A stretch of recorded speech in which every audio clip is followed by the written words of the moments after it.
त्यामुळे पुढे आले. त्याचं कारण हे की मलाच खूप लवकर पण तुम्ही ती फळी बनवली ना तरुण कार्यकर्त्यांची, ज्यांनी पुढे मुंबई महानगरपालिकेमध्ये भले पूर्णतः भाजपची सत्ता नसे ना का, पण भाजपचा आवाज हा खंबीरपणे मांडला, मुद्दे खंबीरपणे मांडले, ती फळी तुम्ही निर्माण केलीत. मला 3-4 ठिकाणी खूप तरुण वयात जबाबदाऱ्या आल्या.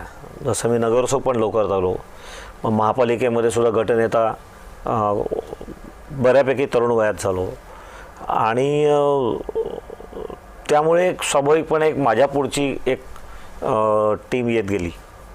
सो जसं मी महापालिकेत नगरसेवक झालो होतो तेव्हा 7व्या वर्षी मी स्टँडिंग कमिटीचा मेंबर झालो आहे.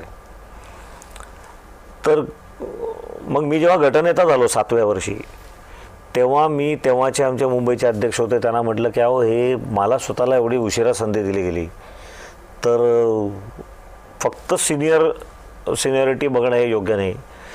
तर 4 सदस्य जाणार असतील स्टँडिंग कमिटीवर, तर 2 तरुण घ्या, 2 सिनियर घ्या. सो जस्ट बिकॉज हा लहान आहे म्हणून ह्याला उशिरा संधी, हे काही योग्य वाटत नाही मला. सो तर हे बोलायची मला संधी का मिळाली, कारण तेव्हासुद्धा मी गटनेता झालो तेव्हा 37 वर्षाचाच होतो. पण मला असं वाटायचं की अन्य लोकांना उशीर व्हायचं काही कारण नाही, लवकर मिळायला काही हरकत नाही.